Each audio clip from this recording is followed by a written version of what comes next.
étant enfant de Dieu, on a à se moquer des serviteurs de Dieu. Parfois, même si on ne se moque pas, il y a des fois Dieu fait des choses comme ça, on se dit, ah non, ça c'est pas Dieu. Or que c'était Dieu. Blasphème contre le Saint-Esprit. Mais pourquoi Dieu nous pardonne malgré ça?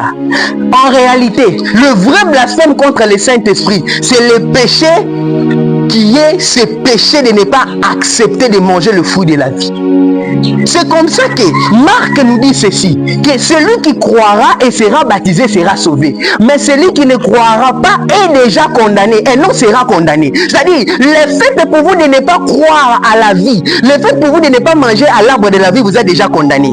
C'est-à-dire que le pécheur ne sera pas condamné. Le pécheur est déjà condamné. C'est comme ça. Le païen ne sera pas condamné. Le païen est déjà condamné. Il a besoin de recevoir la vie pour être sanctifié. Il a besoin de recevoir la vie pour avoir la vie éternelle. C'est comme ça. Le païen est déjà condamné. Et toi aussi, quand tu acceptes Jésus, tu ne seras pas sauvé. Tu es sauvé.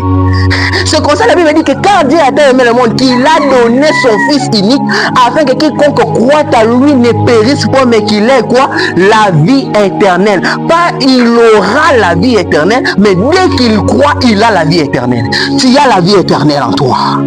Ah, je voudrais dire à quelqu'un que tu as la vie éternelle en toi. Tout est accompli, tétélestai. Alors je vais rapidement, juridiquement parlant, tout est accompli. C'est une peine qui est exécutée. Alléluia. Quand on parlait tétélestai à l'époque, quelqu'un disait tétélestai. C'est-à-dire que si c'était, on avait dit que, si tu vas, comme par exemple, je donne l'exemple des politiciens, par exemple Moutamba, on dit qu'il a été arrêté.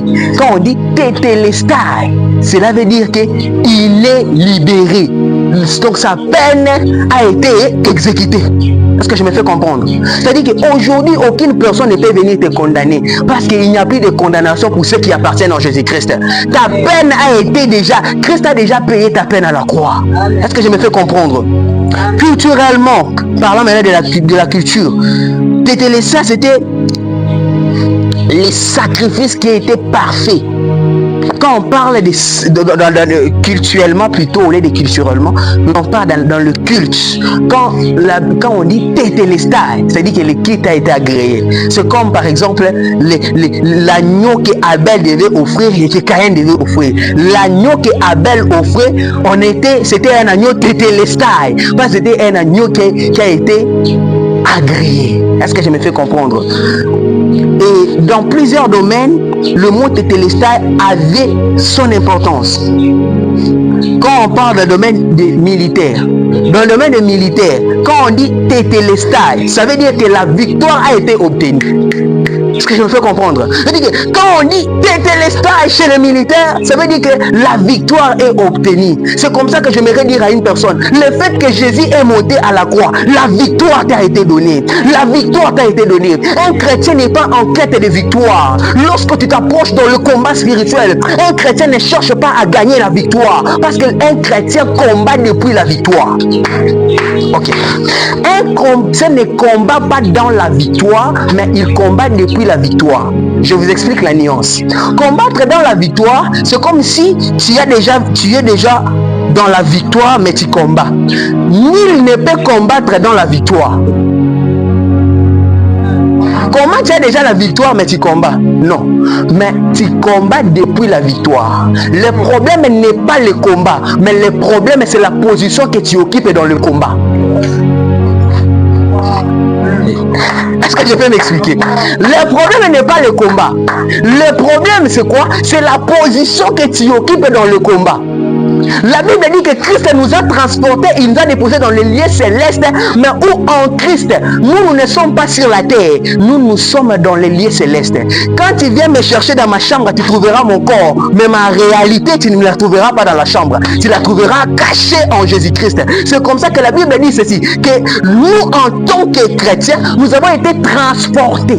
Est-ce que quelqu'un peut dire après moi transportés? Nous sommes transportés et nous sommes cachés où?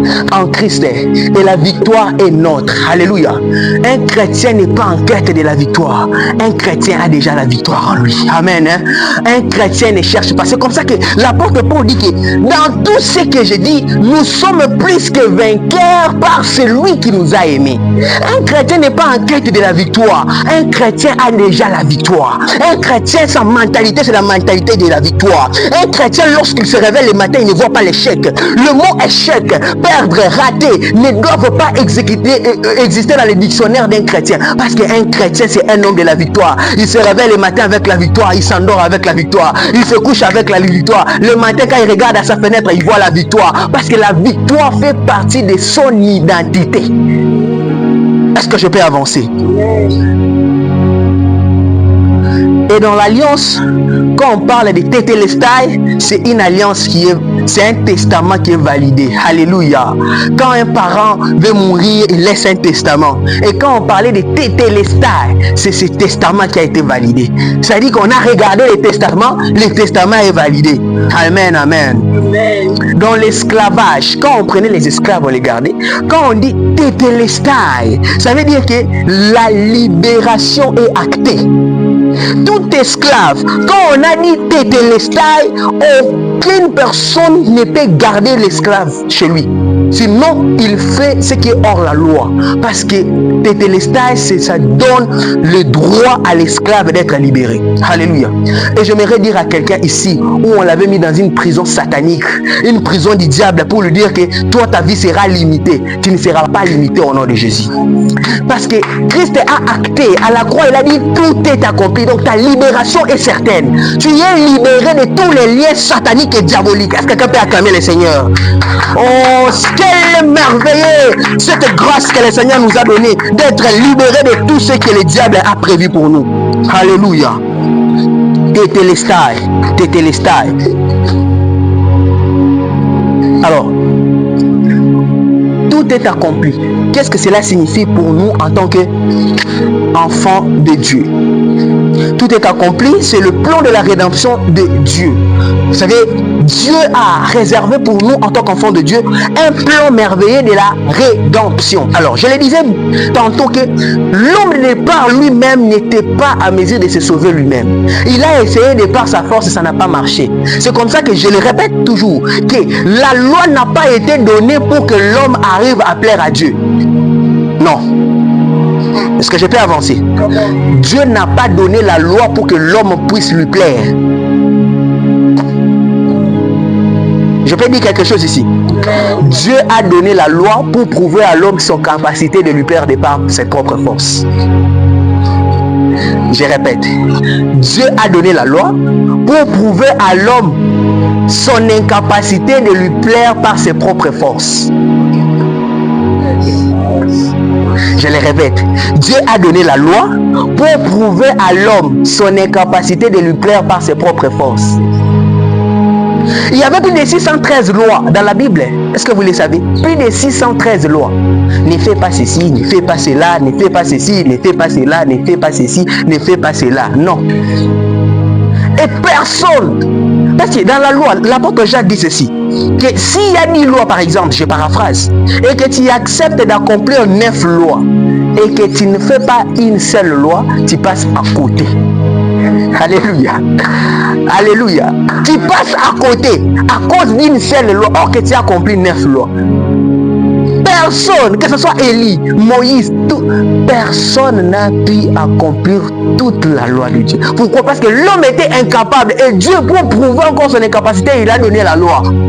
Afin de prouver à l'homme que de par tes propres forces, tu ne peux pas arriver là où je suis. Tu ne peux pas me plaire par tes propres efforts. Il a fallu que Dieu accepte de quitter le trône. La Bible dit que car Dieu a tant aimé le monde qu'il a envoyé son fils, mais pas son fils seulement, mais son unique. C'est-à-dire que pour nous, Dieu, nous avons, la Bible dit ceci. Ésaïe nous dit que vous êtes le peuple choisi de Dieu. Vous savez, nous avons de la valeur auprès de Dieu. Nous représentons beaucoup pour Dieu. C'est pour cela que Christ, Dieu, a accepté de sacrifier.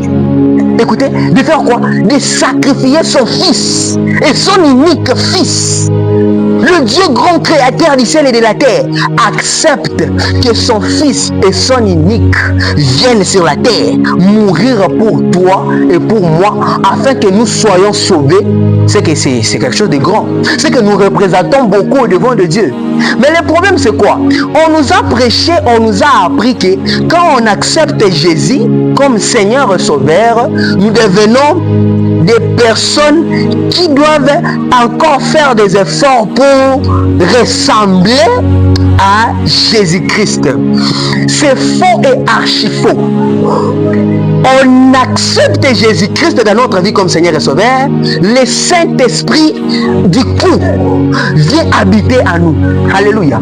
Quelqu'un qui est... Un jour, j'ai discuté avec un pasteur qui me disait, je ne sais pas sa doctrine, le pasteur me disait que moi je suis, à des fois, le Saint-Esprit peut diminuer en moi, le Saint-Esprit peut augmenter en moi. Et quand je pêche, le Saint-Esprit part.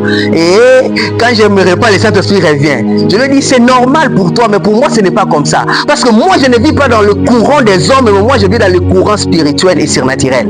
Un chrétien ne diminue, le Saint-Esprit ne diminue pas en lui et n'augmente pas. Le Saint-Esprit n'est pas comme de l'huile qui augmente et qui diminue. Non. Le Saint-Esprit est en toi. La Bible dit, il t'a donné cet esprit qui a été scellé éternellement. Le Saint-Esprit ne va pas quitter. Écoutez, Dieu à l'époque, par son esprit, venait utiliser les gens et puis il partait. Mais maintenant, il ne vient pas utiliser les gens et part. Pourquoi? Parce qu'à l'époque, il n'avait pas d'habitation. Or, pour le moment, il a trouvé une habitation. C'est en toi.